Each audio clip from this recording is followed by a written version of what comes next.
marriage, right? I know it's About very God. serious. Like I know it's very for serious. real. Thing. This is not a joke. Yeah. Marriage is it's work. It is. You know, people that's been married for 40, 50 years.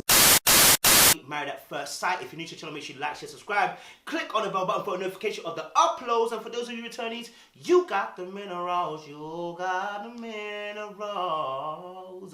Yes, baby. Let's talk about it. So, we had Woody and Imani obviously get married. Loved it. Absolutely beautiful. Loved the chocolate melanin just on my screen melting away, baby. We loved it. Now, what was really interesting about Woody and Imani is the beginning. I think Woody's conversation with his mum. I love the fact that mum... Marriage, right? I know it's About very God. serious. Like I know it's very for serious. real. Thing. This is not a joke. Yeah. Marriage is it's work. It is. You know, people that's been married for 40, 50 years. We'll speak to him saying, listen, are you ready? No, are you ready? Let them know. Are you, Woody, look at Woody, look at me. Woody, look at me. Are you ready, sir? Okay? And I love that because what it does is puts him into check and says, hey, are you ready to do this? Because this is not a joke. This is not a plaything. This is not meeting your girlfriend. You're now committed to life. Yeah, you're saying vows to death do us part because it means that until one of you is dead up on the ground, blood 6 foot under, you ain't leaving this relationship. Are you sure you're ready for that life partner or are you ready for a partner? There's a difference between the two. Some of you are ready for partners, you're not ready for life. You understand? To do life, one must have strategy to win. And the strategy, let me tell you about a strategy to win in relationship, marriage. One of the strategies to win in marriage is simply to make sure that, listen, I choose the right person first of all. Number one, choosing the right person, first of all, is imperative. Why? Because there are times where even if you got the right person, the person must have a mindset that they understand that one, we're doing this for life, and two, I'm not trying to kill you, yeah, and I never want to kill you. Certain man them choose gal that will try to kill them. A lot of gal them choose man that their mind is to kill, not to throw. You understand? So it's important to understand that in relationship, our number one strategy is to find the right person to do life with. Somebody who's going to have an understanding heart, someone who's going to be able to love you in the way that you require and desire, someone who's going to be able to understand you, and vice versa. All right. So what I love is that obviously Woody just talking to, his grandma even chipped in and said, look, I believe he's ready. You know what I'm saying? Like, and I feel that. I want to make sure. I personally would want to make sure that he is fully ready. Now, he obviously was then hugging his mom and he was crying. Dad went to jail. Mom, dad split, and I don't want to be like my dad. In the arms, because it's emotional, bro. Like, your dad wasn't around. You know what I'm saying? And your mom and your grandma are here supporting you. You know what I'm saying? Like, and so that is painful in itself, right? Not having that father figure because he was incarcerated. And many men have gone through this. Many men will continue to go through it because the way that life works. What's interesting for me is that, has he healed from that? And when I say healed, I mean, has there been an awareness of the fact that, yes, not having a father, how does it affect me? Because even me having a father, I know that what my father has not been able to, input in me, I know it's missing. I know there's parts of me missing. Dad split, and I don't want to be like my dad. Hopefully I just present the guy that I know I can be, and hopefully I always will be. For instance, I know that me personally, I'm avoidant dismissive in attachment styles. So when it comes to me attaching to a partner, I tend to be independent. I tend to keep myself to myself because what I don't want to do is form too many emotional attachments because then that makes me feel vulnerable and weak. Have you found that your attachment style, since your caregiver and parent has left you, have you found that your attachment style, because when you enter into a relationship, there ain't no second days. When I say second chances, you getting it completely wrong could destroy your relationship completely. You know what I'm saying? And it normally leads on to a domino effect. This not saying that nobody's perfect. No. What we're trying to get you to understand though is that one has to understand what is missing so you don't repeat certain mistakes. What you don't know, you're bound and doomed to repeat because you didn't know that you never know it was going in the first place, right? So again, I love the fact that mum was on his case, making sure that boy, don't think this is a plaything. You got to be serious. A big brother. We talked about this type of stuff since we was little. He spoke about the fact that he's feeling ready.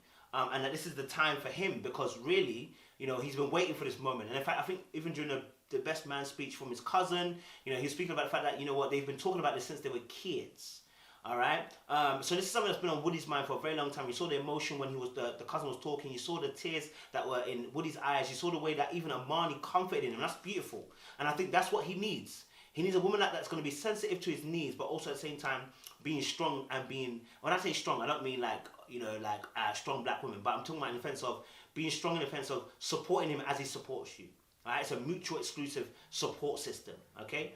Not only that, I think what was really key as well. What's really key, I think, also in the situation is what's also key in the situation as well is that his energy. When they came to the pulpit, and his energy, his pizzazz, his personality. Will you take Woody to be your lawful wedded husband, to live together in the hope? His poise, his you know, just the way that he interacts. He's obviously a life of the party for real. And you saw him do a little shoulder bop, you know what I'm saying? You saw him smiling and giggling, making a little slight little jokes as well here and there. He's confident, you know what I'm saying? And I guess, and I'll probably talk about this a little bit later on, I wouldn't even say my fear is, I rather want to say, listen, what I'm going to say is a cautionary tale, is that as much as he is, you know, they always say that the most funniest people oftentimes are the ones that are the most super hurt people, right? They're the most people that have been hurt the most. They've gone through tragic, traumatic situations. So therefore, humor is their defense mechanism to help them get through. And actually, it's a psychological thing. We drop humor in very awkward and very emotional sometimes and very traumatic events to help us cope with the situation at hand. And so that we don't become traumatized by the event. So yeah, or sometimes to kind of show that we are okay, we're doing okay. And so what we see here with Woody and Woodrow even is that humor. We see that bounce and that life of the party energy. And I'm wondering if a lot of that thing is because of the fact that he didn't have the father figure. Not that he's not life of the party or bubbly before, but rather is some of it covering up the fact that he's in pain from not having a father figure. And the reason why I say that again is because Imani's coming from a perspective of that. I saw her mum and I saw her dad and her stepdad. And I know that obviously Imani was speaking about the fact that, you know what, from a very young age, she had to become very responsible for her younger siblings. Spirit. Throughout high school, I couldn't participate like in any after school activities because I had to come home and watch my siblings. Has Imani got that touch of a mum figure in her, and therefore the mum side of him meeting the young boy in Woodrow? Is that going to happen? Because if that's going to happen, it's going to be a problem if there's not a quick learning from this situation. If he's going to continue being, I'm not saying he's been a little boy, but obviously he's not been as committed in our relationship. And I don't mean cheating. I mean in general, just that he's not a committed person. He's more of a person that flies by fly, goes from here to here to here. He's a chill person. Like I'm just going with the wind. Like I'm free spirit. Is that going to clash with Imani, who had to be regimented, has had to settle down, look after siblings, and had to be almost like a mum? Will that affect their relationship? Will that be a clash and sticky point when both characters of their individual selves are going to start coming together? You know? Because I thought I'm traditional type of guy, but I saw how excited you were about it, and I told you I'm ride or die. I'm with you. Imani's side as well is the fact that she had two father figures. You know, I know she had a stepfather and a main father. And what was really powerful was that she had both of them on either side of her on the couch speaking, saying that we support you, we support you. Do you know how important that is as a woman in a generation? Like, I know as a male, to have male figures around you is important. So therefore, I know how important it is to have male figures in as a woman. Because what you're saying, what these men do is that they provide a covering and protection physically, emotionally. And so their presence is invaluable. And the fact that they both said the same thing, which is that I'm here to support you. You know, stepfather to father. What really is even more important and careful and even more interesting was the way that obviously Imani also... All right, say. Ready? Yeah. When first came through the doors through a real father, but she actually walked down the aisle with a stepfather. Now that's telling. That lets me know whose relationship she holds. I'm not going to say more dear, because she obviously holds her father's relationship dear, but it's who's been the closest, who's been doing the most, who's been supporting her the most, who's been around the most. You know what I'm saying?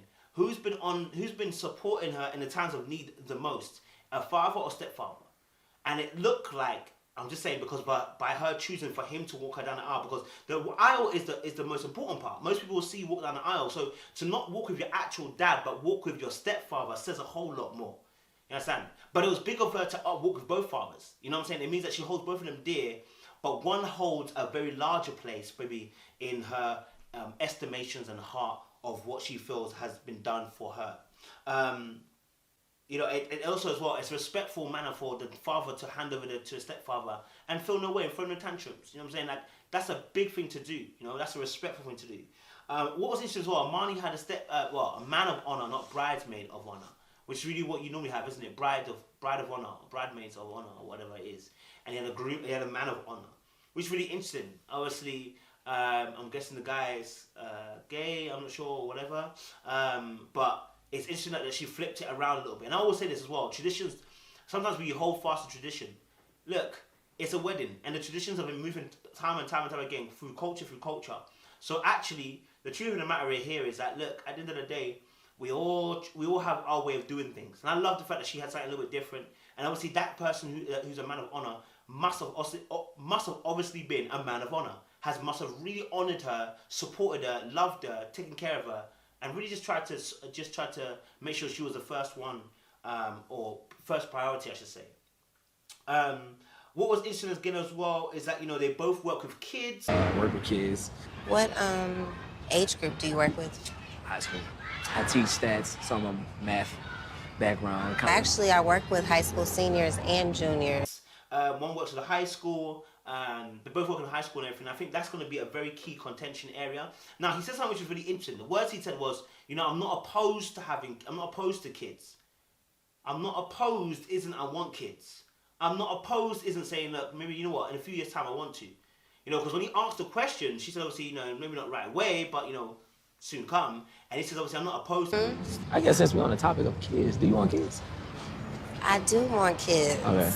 Not immediately. Okay. You want kids like soon? Honestly, I'm not opposed to it. Having kids, what does that mean? It means, listen, it means what it means. It is what it is. Opposed here is meaning that, look, I'm not against the idea. But by stating, obviously, no, you know, I'm lacking in a few years' time, either he didn't want to take the lead on that subject by saying, look, I want it this amount of time because he probably didn't want to seem like he was being dictative. Or it could be the fact that, listen, when he said, obviously, you know, I'm not opposed to that idea, is that he's not keen on the idea. Simple as. As much as he looks after kids, he may not be as keen about having his own. You know, and that can be a cause sometimes. Sometimes you just don't want to have kids. Sometimes you just, maybe right now where you are in the season, you're not feeling like kids are going to be the best option. So you're saying, I'm not opposed to having kids. It's possible. It's possible. More than. You're doing a lot of heavy flirting. I'm not supposed to flirt with my wife? I'm just saying. Can I not flirt with my wife? It's a lot. I'm just trying to take it in. This will speak to Imani's Imani's insecurity, maybe. That, you know, when he was obviously doing his best flirting and just enjoying her presence and dropping bars here and there. And I mean, I'm going to say maybe it's insecurity, maybe it's also a very good observation for herself. She said, obviously, you're doing a lot of flirting right now, isn't it?